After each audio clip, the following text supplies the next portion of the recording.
Morning.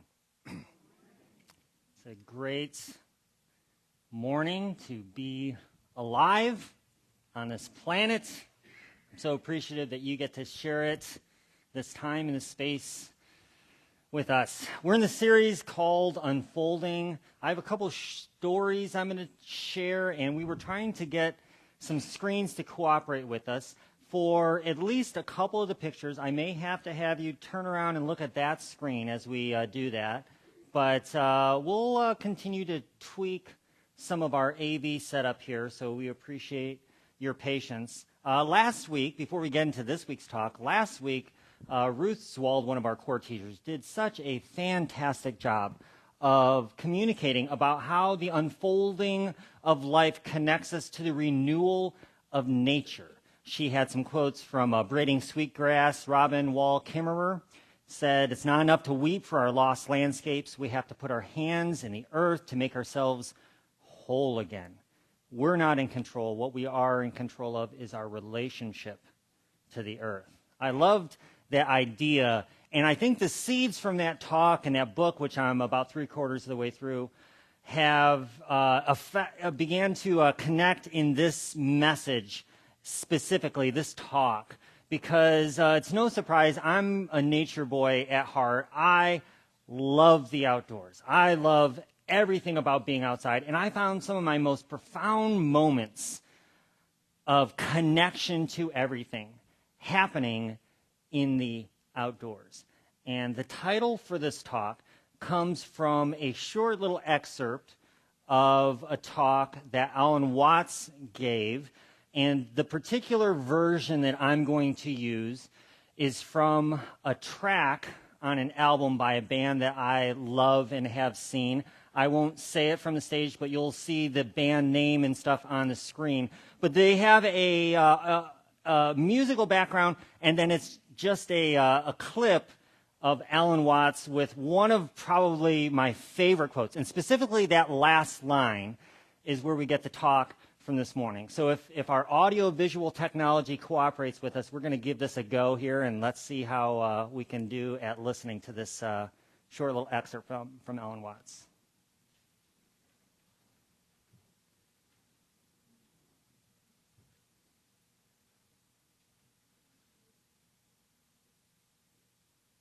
We have some volume. No volume.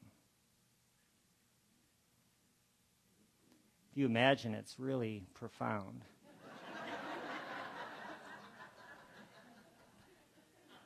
There we go.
You are a function of this total galaxy, bounded by the Milky Way, and this galaxy is the function of all other galaxies.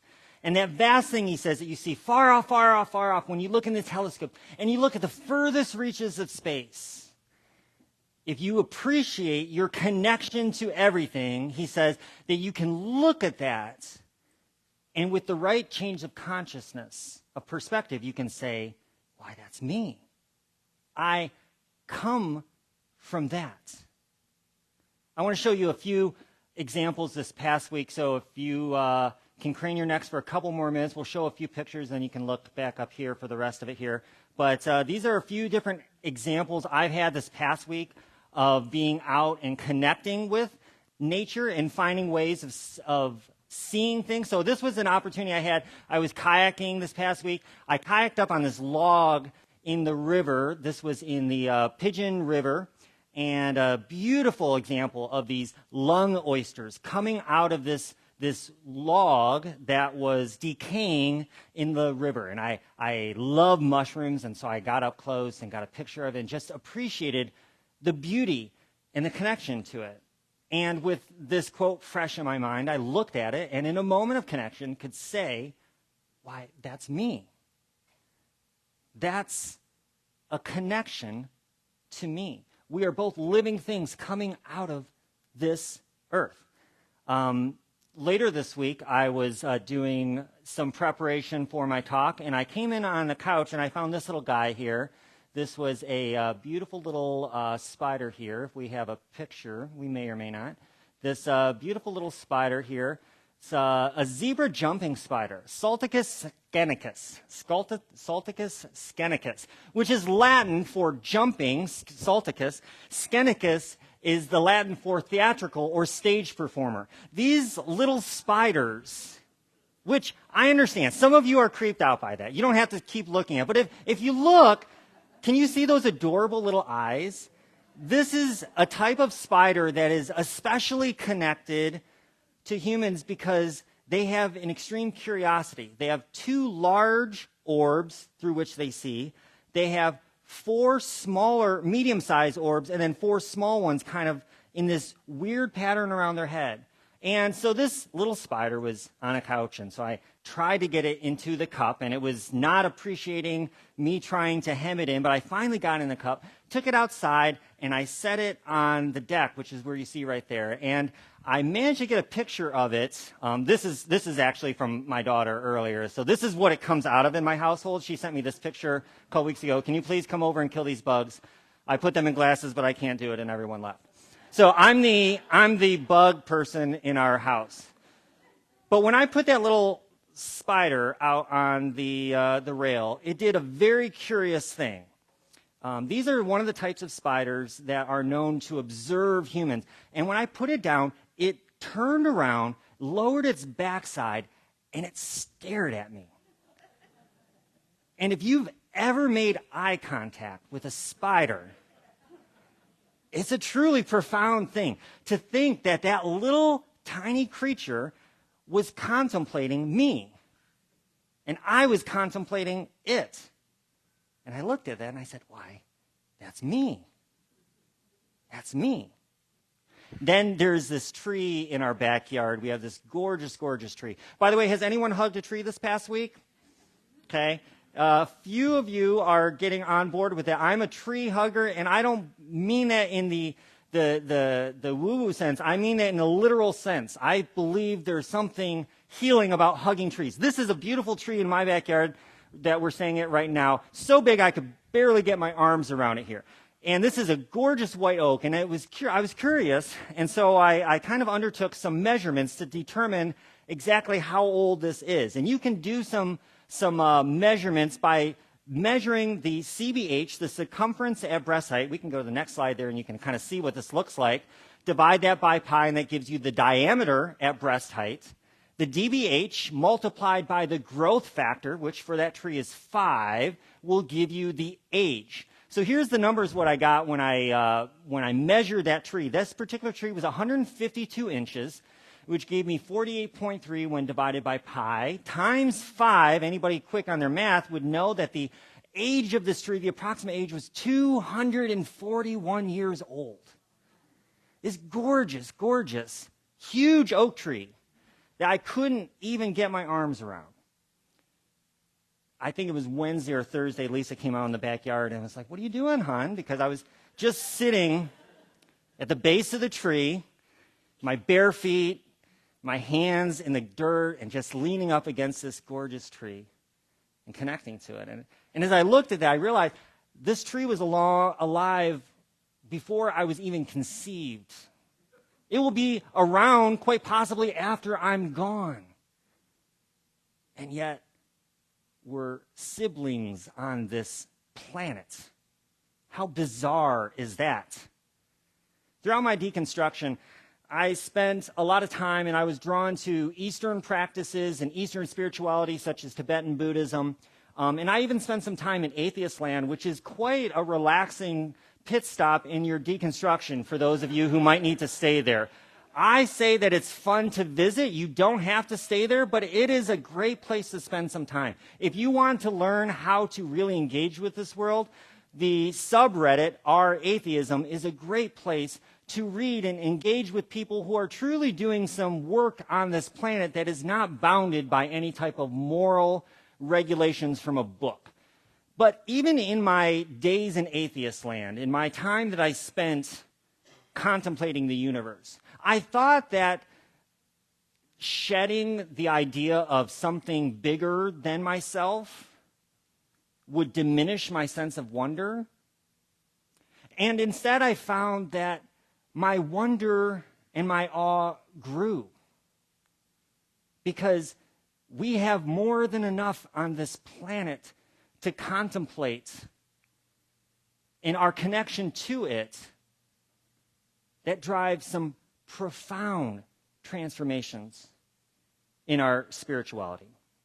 You see, on the one hand, humanity is a biological newcomer on this little rock, this insignificant rock orbiting this medium-sized sun in a relatively insignificant small part of the corner of a galaxy in our vast, vast universe. And on the one hand, we can contemplate things in such a way that makes us feel incredibly small and insignificant. And there's some value to holding that kind of thought and intentionality.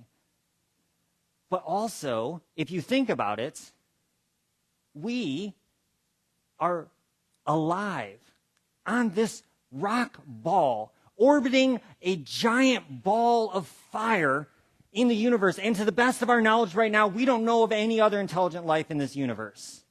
It could be that we are all that there is. We are living in some of the most profound times to be alive because we are conscious and aware of the universe unfolding. Alan Watts says that philosophers and people who spend time asking these kind of questions, describes them as sort of intellectual yokels who gawk at the things that sensible people take for granted. And I like that definition because I think that describes me. I have spent a lot of time in sheer awe and wonder of small, seemingly insignificant things. Staring at spiders, hugging trees, kayaking, putting my hands in the dirt and realizing my connection to all things. It's about learning to rediscover our sense of existential awe and wonder, that we are here at all. Neil deGrasse Tyson, he says this. He says, we are part of this universe. We are in this universe. But perhaps more important than both of those facts is that the universe is in us. We come from the universe, and the universe comes through us. Carl Sagan says the nitrogen in our DNA, the calcium in our teeth, the iron in our blood, the carbon in our apple pies were made in the interiors of collapsing stars. We are made of star stuff, as he so famously said. We are a way for the universe to know itself. Now, if that were said by some New Age teacher or guru, we could take that for the appropriate grain of salt that it is and say, yes, in a sense we are. But when somebody like Carl Sagan or Neil deGrasse Tyson talks about the universe experiencing consciousness through us, it makes you pause and wonder. We come from this earth. The elements of our body, the pieces of our brains and our bones and our minerals in our body come from the earth and come from the universe itself. We are the stuff of the stars that keeps giving birth to new forms of consciousness that emerge like a blip on a radar and then are gone, and then only to be replaced by the next and the next and the next. He goes on to say, Carl Sagan says, science is not only compatible with spirituality, it is a profound source of spirituality. And there's that pesky word again that we keep getting hung up on a lot, spirituality. And I think for the purposes of this conversation, we don't have to get into the really deep aspects of, do human beings have a spirit? Does the universe itself have a consciousness? We don't have to go quite that far. But I think what Carl Sagan is saying is that this idea of spirituality, a connectedness that transcends the simple scientific understanding of the way the world works. That there is a transcendent experience waiting for us. There is a profound spiritual connection with all things that we experience when we contemplate the universe or contemplate a tiny little jumping spider. When we take the time to connect to all things, we begin to recognize our interdependence on and our interconnectedness with all things. Science is not only compatible with spirituality, it's a profound source of spirituality. When we recognize our place in an immensity of light years and in the passage of ages, when we grasp the intricacy, the beauty, the subtlety of life, then that soaring feeling, that sense of elation and humility combined, is surely spiritual, Sagan says. The notion that science and spirituality are somehow mutually exclusive does a disservice to both. I find it interesting that some of the most respected leaders that I look to in science leave me with quotes like this that are profoundly unscientific, because scientists and physicists don't spend time talking about spirituality and connection. But time and time again, those who have spent time digging into unlocking the mysteries of this universe find something truly profound, that the deeper you dig, the more connected it all becomes. And that those who spend their time and their days contemplating some of the smallest, most insignificant creatures on this planet are some of those who are most profoundly aware of our connection with all things. One of our values is open inquiry, and we talk about each of us being on our own independent spiritual journeys. And I understand what we mean when we say independent, because we're not all on the same spiritual journey, but it is both independent and also interdependent. Our spiritual journeys do not take place in a vacuum. Who we are is shaped by the world we live in, the people we surround ourselves with, and not just the human beings. Because when I'm talking about spirituality, when I'm talking about connection, I'm not just talking from human to human being. That is great, and that is a good starting point. But some of the deeper levels of contemplation happen when we get a little bit deeper and more abstract, when we contemplate our existence with that star that we're looking at through the telescope. And maybe it takes an entire lifetime to get to the point where we can say it and mean it, but when we can actually contemplate and see that star as an aspect of us, connected to us, coming from the same place, way back, way back, way back. This explosion of life that has resulted in us sitting here and now, that has resulted in spiders and lung oysters and gorgeous cranes. Bill has lent some of his beautiful photography to the room this morning. I asked him to bring in a couple of pictures there. I love people who capture these moments and these kind of creatures, because when you take the time to appreciate it, as I'm sure Bill has spent many, many hours looking at them both through the lens of a camera as well as just with his own eyes, there comes, I think, a connection to those creatures as you observe them in their natural habitat, as we see ourselves connected to them. Here's that quote that's in your bulletin from Ellen Watts. What you do is what the whole universe is doing at the place you call here and now. That's a big sense. So let me read that one again. What you do is what the whole universe is doing at the place that you call here and now. You are something that the whole universe is doing in the same way that a wave is something that the whole ocean is doing. The real you is not a puppet which life pushes around. The real, deep down you is the whole universe. You yourself are the eternal energy which appears as this universe. You didn't come into the world, you came out of it, like a wave comes from the ocean.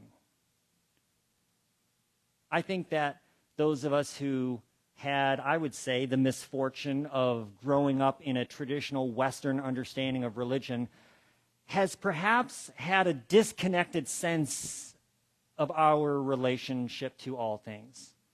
Look at our origin stories, the garden, and how mankind was cast out of the garden, this separation from nature, how we had to subdue creation, and how creation would be at enmity with us.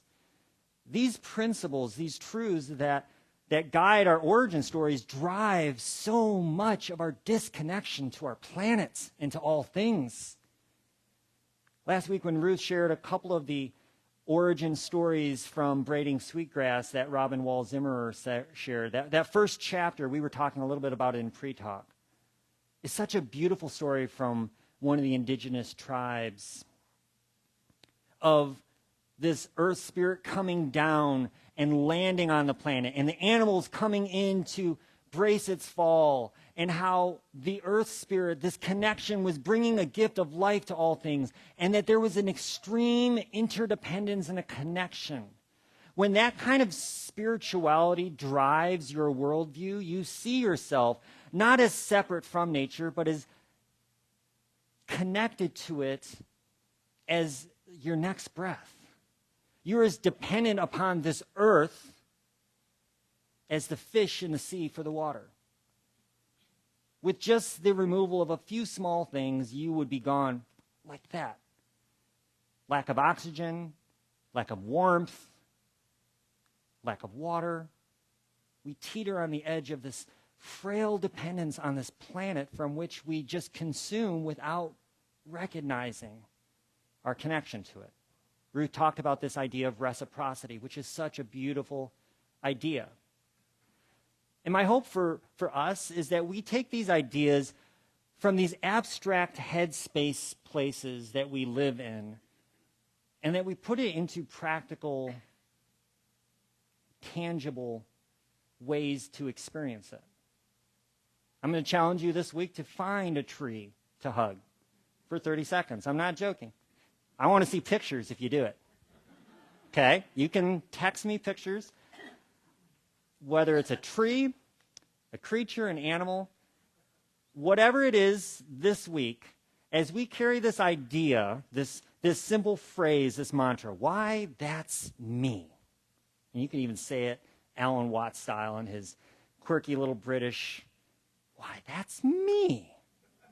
When you see that tree, when you hug that tree, when you see this beautiful crane, when you're paddling down the river and you're looking at the fish, when that bug is crawling across your table, before you swat it, if you take a second to look at it and contemplate how bizarre it is that we are here at all, and that through these eyes, the universe is experiencing itself. We come out of the earth, we return to the earth. We are something that the universe does in the way that an ocean waves, the universe peoples. The universe bursts forth with life, human, plant, animal, mineral, and otherwise.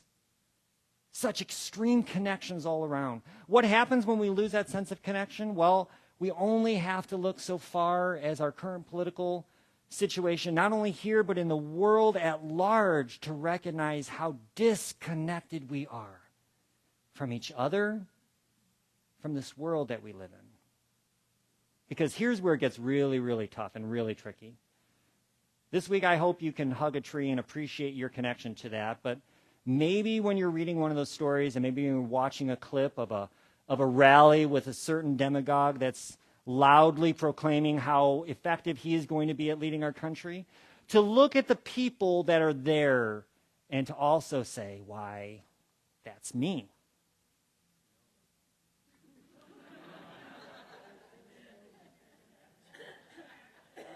That's tough, isn't it?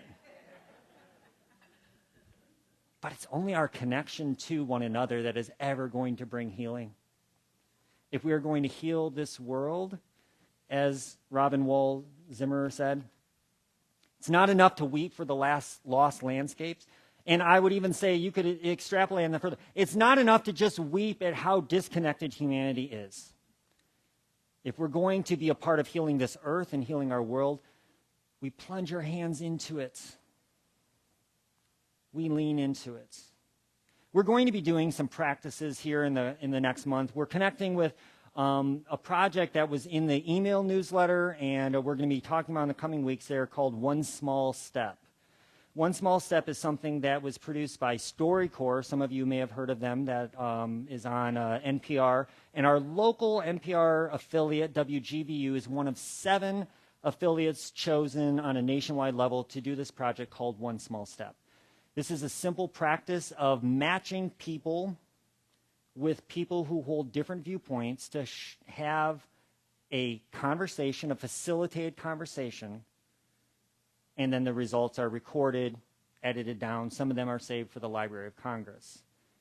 If you go to the website and listen to some of these conversations, they're fascinating, because these are the first steps that we take to heal ourselves, is by not seeing each other as others, but as us. To broaden our view, to widen the circle, to include those that we feel repulsed by, and to recognize that when one of us hurts, we're all hurting. We're part of this healing of this world and this society. We get to be a part of that. I want to conclude with a phrase that I do every week, and we use it a lot in our meditations. Nelika used it, the word namaste, that Sanskrit term, which is a deeply profound form of greeting. In Indian societies, it is often accompanied with the Anjali Mudra, the hands together, and a bowing. If you've been to a yoga class, many yoga teachers will conclude with the namaste and Anjali Mudra, of bowing to another one. And literally in the Sanskrit means to bow, to acknowledge, to worship, to adore, to mean, in a sense, I bow to the divine within you. Namaste. To say, in a sense, why, that's me. When I'm bowing to you, I'm not bowing to you as something other than me. It's recognizing that same spark of life that animates you is within me. We share it. Some of us have gotten so far off the path that spark feels like it's not even there. But it's there. Namaste. To acknowledge the interconnectedness of us with all things, but to take it down to the practical, tangible level. This week, may we spend some time in contemplation wherever the world takes us, in the woods in our backyard, on a deck, with a spider on your kitchen table. Spend some time in contemplation of this idea of our connection to things. Because it's only going to be that connection to things that brings the healing. So I say to you, thank you for sharing this planet with me, for sharing this time with me. And I say to you, namaste. And we say to this world that we exist in, this beautiful planet that we share, we also say namaste, as we recognize our connection from it, as we come out of it and we return to it. Thank you all. Namaste.